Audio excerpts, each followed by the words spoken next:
Om Swastiastu, halo semuanya, semoga semua dalam keadaan sehat walafiat.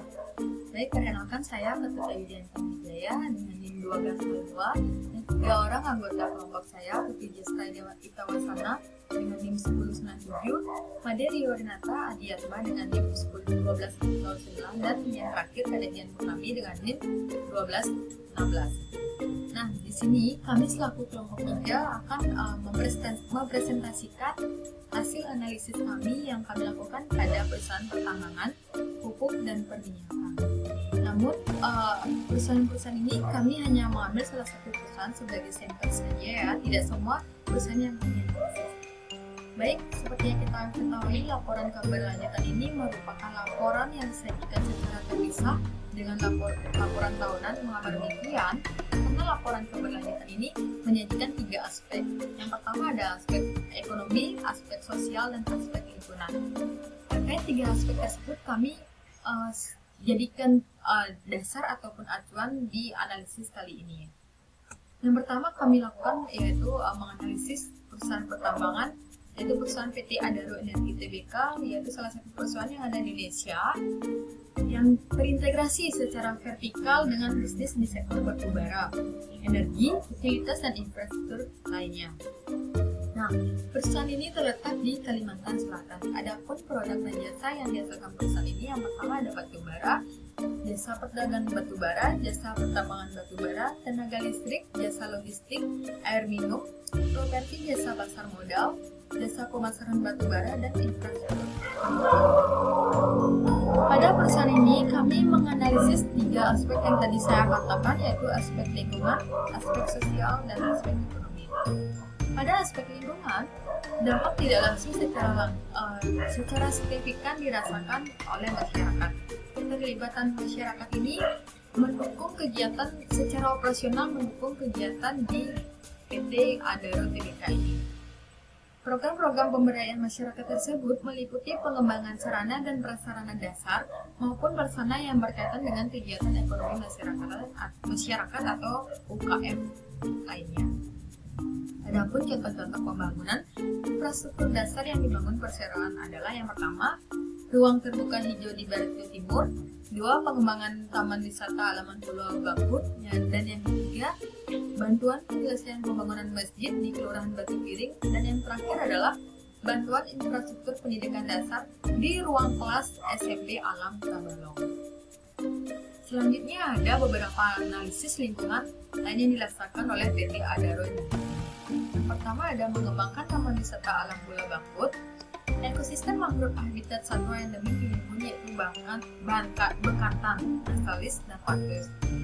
Nah, alasan mengembangkan taman wisata alam Pulau Bangkut ini adalah sebagai tempat wisata alam yang menarik sehingga dapat mendukung kesejahteraan masyarakat sekitar. Yang kedua ada meningkatkan volume daur ulang air sebesar totalnya yaitu 68%. Dan yang ketiga mencatat zero fatality di tahun 2020 dan penurunan LTIFR maupun SR yang ditunjukkan data grafik.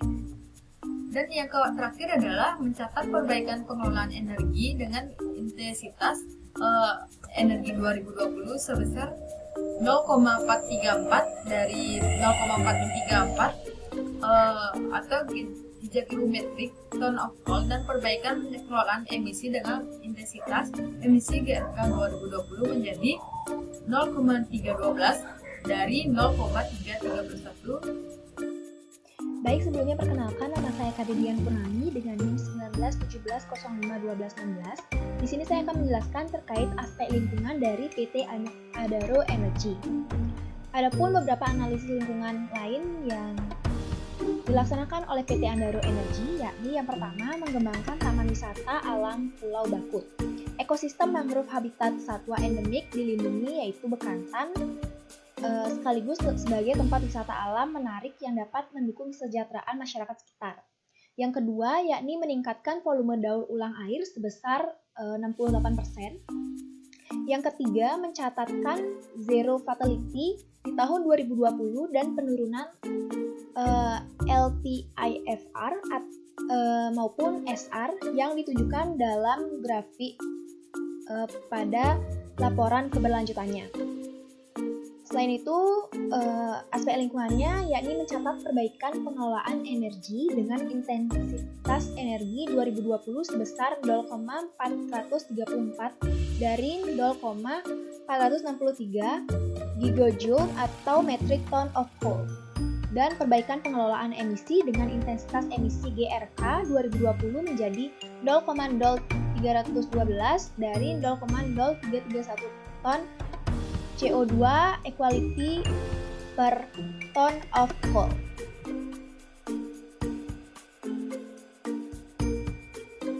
Selanjutnya yakni ada aspek community development atau sosial dari PT Adaro Energy, yakni potensi dampak sosial yang mungkin timbul dari kegiatan operasional grup Adaro mulai dari tahap prakonstruksi hingga pasca operasi telah diidentifikasi dan dianalisis. Contoh program yang diterapkan yakni program pencegahan dan penanggulangan dampak pandemi COVID-19 melalui program Adaro Berjuang untuk Indonesia.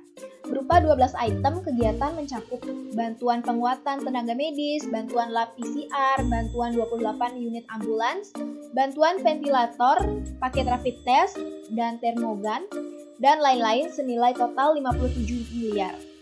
Selain itu, ada realisasi Adaro Nyalakan Ilmu, diantaranya ada program beasiswa dalam kerangka Program Indonesia Bright Future Leader atau IBCL dengan total penerimaan manfaat 331 orang.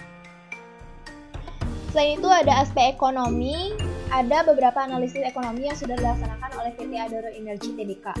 Yang pertama itu realisasi produksi total pada tahun 2020 sebesar 54,53 juta ton, turun menjadi 6%, nisbah kupas turun menjadi 3,84 kali dari 4,69 kali, dan realisasi penjualan 54,14 juta ton turun menjadi 19%. Turun menjadi 9%. Dan selanjutnya itu ada total nilai penjualan konsolidasi di tahun 2020 adalah sebesar 3,534,8 juta US dollar, dan laba bersih adalah sebesar 158,5 juta US dollar. Selain itu mendistribusikan nilai perolehan ekonomi total senilai 2,328,2 juta US dollar dan menjalin kerjasama dengan 154 mitra kerja untuk bekerja sama mendukung pertumbuhan perekonomian di daerah. Yang terakhir yaitu berkontribusi langsung pada pembangunan perekonomian negeri melalui pembayaran pajak dan royalti senilai 452,9 juta US dollar, selain melalui penyediaan batu bara pada PLN dan partisipasi dalam pembangunan pembangkit listrik di tanah air. Selanjutnya yakni ada laporan konsolidasi terkait aspek pupuk. Kami mengambil sampel dari PT Petrokimia Gresik untuk analisis sustainability report-nya. Jadi yang pertama itu ada profil dari PT Petrokimia Gresik ini. Nah, PT Petrokimia Gresik yang memiliki nama panggilan PG berdiri pada tanggal 10 Juli 1972 di Indonesia. PT Petrokimia Gresik ini beralamat di Jalan Jenderal Ahmad Yani, Gresik, Jawa Timur. PT Petrokimia Gresik dikenal sebagai salah satu produsen pupuk terlengkap di Indonesia. Adapun produk dan jasa yang dilakukan oleh PT Petrokimia ini yakni melaksanakan tugas dengan baik di dalam memproduksi dan mendistribusikan pupuk bersubsidi maupun non-subsidi. Adapun analisis lingkungan yang dilakukan oleh PT ini, yakni beberapa menerapkan praktik-praktik bisnis ramah lingkungan yang dijalankan perseroan telah berstandar dan standar yang berlaku itu kukuh dengan memperoleh sertifikat ISO 14001/2004, yakni perolehan sertifikat tersebut membuktikan bahwa proses bisnis perseroan telah menerapkan bisnis ramah lingkungan, meminimalisir dampak negatif serta memaksimalkan dampak positif bagi pemangku kepentingan, menghemat sumber daya alam serta melindungi keanekaragaman hayati di lingkungan sekitar persero. Ini dijelaskan pada GRI 103 sampai 131 dan GRI 132. Selanjutnya yakni proses yang mengandung nilai pencegahan atas dampak negatif lingkungan dibuktikan melalui studi AMDAL sebagai syarat pembangunan konstruksi, operasional, dan pasca aktivitas pabrik. Ini dijelaskan pada GRI 102/11. Untuk materi selanjutnya akan dijelaskan oleh rekan saya. Terima kasih. Perkenalkan, nama saya Putu Jesta Tawasana dengan NIM 1917051097. Di sini saya akan melanjutkan presentasi, yaitu terkait dengan aspek sosial berkelanjutan. Potensi dampak sosial yang mungkin timbul dari kegiatan operasional grup Adaro, mulai dari tahap prakonstruksi hingga pasca operasi telah diidentifikasi dan dianalisa. Contoh programnya, yang pertama yaitu ada program Sekar Mamamia, atau Sekolah Kader Mama dan Pemuda Petrokimia, yang merupakan pengembangan dari kegiatan rutin Kampung Sehat Perseroan, yakni pemberdayaan masyarakat di bidang kesehatan melalui peningkatan kapasitas dan pembentukan kader agar mampu menjadi pionir dalam penyampaian informasi kesehatan di masyarakat dari sumber yang kredibel. Yang kedua, khususnya di Provinsi Jawa Timur, Petrokimia Gresik ditunjuk sebagai koordinator satuan tugas atau Satgas Bencana Nasional BUMN untuk wilayah Jawa Timur, yang diawali dengan pembukaan Posko Command Center BUMN Jatim di Sarana Olahraga Tridharma pada tanggal 30 Maret tahun 2020. Selanjutnya ada aspek ekonomi. Perseroan memiliki potensi perolehan dan pendistribusian nilai ekonomi yang baik bagi pemangku kepentingan perseroan. Kinerja keuangan perseroan yang terus tumbuh tercermin dari perolehan dan pendistribusian manfaat ekonomi yang semakin baik kepada pemangku kepentingan. Pada tahun 2020, nilai ekonomi yang diperoleh PT Petrokimia Gresik berjumlah 26,85 triliun, turun 8% dibandingkan tahun 2019, yakni sebesar 29,8 triliun. Perolehan nilai tersebut didukung oleh penurunan pendapatan sebagai komponen terbesar dengan pencatatan nilai sebesar 26,57 triliun. Hasil analisa kinerja operasional menunjukkan bahwa pertumbuhan nilai ekonomi yang diperoleh berasal dari penjualan produk pupuk bersubsidi dengan porsi sebesar 80% dari jumlah pendapatan secara keseluruhan. Baik, selanjutnya yaitu di bidang perminyakan, yaitu PT Pertamina. Profil perusahaannya, Pertamina adalah perusahaan milik negara yang merupakan perusahaan terbesar di Indonesia dalam hal pendapatan dan labanya. Perusahaan ini aktif di sektor hulu dan hilir industri minyak dan gas. Sektor hulu meliputi eksplorasi dan produksi minyak, gas, dan energi panas bumi. Sementara kegiatan hilir mencakup pengolahan, pemasaran, perdagangan, dan pengiriman. Untuk aspek lingkungannya akan dilanjutkan oleh teman saya. Terima kasih. Jadi, perkenalkan, nama saya Mandi Renata Dharma dengan NIM 1917051209. Jadi di sini saya akan melanjutkan penjelasan dari teman saya terdahulu, yakni sekarang mengenai aspek lingkungan dalam PT Pertamina Persero. Jadi, PT Pertamina Persero memiliki 3 upaya mengenai yang berkelanjutan dengan aspek lingkungan, yaitu yang pertama ada upaya berkelanjutan pengembangan energi baru terbarukan dan penggunaan material ramah lingkungan. Sebagai respon isu perubahan iklim dan pembangunan rendah karbon, Pertamina mengembangkan energi baru terbarukan berbasis material ramah lingkungan yang melimpah di Indonesia. Material ramah lingkungan ini meningkat digunakan kepada masyarakat pada tahun 2020. Selanjutnya itu ada upaya berkelanjutan efisiensi energi, di mana efisiensi energi dijalankan melalui berbagai kebijakan, inisiatif, inovasi berkelanjutan, masuk pemanfaatan energi baru terbarukan. Pertamina berhasil melakukan penghematan konsumsi energi selama periode pelaporan sebesar 92,57 juta gigajoule. Kemudian upaya berikutnya yaitu mengurangi emisi. Upaya yang dilakukan adalah mengurangi emisi dari kegiatan operasi dan produksi, termasuk inisiatif memanfaatkan gas suar dan program Langit Biru. Total emisi gas rumah kaca yang dapat diturunkan secara akumulasi sejak tahun 2020 pada periode pelaporan mencapai 6,79 juta ton karbon CO2 ekuivalen. Kita lanjut ke pembahasan aspek sosial PT Pertamina Persero. Ada dua upaya di sini yang diupayakan oleh PT Pertamina untuk keberlanjutan aspek sosial, di mana yang pertama itu ada pengelolaan ketenaga kerjaan.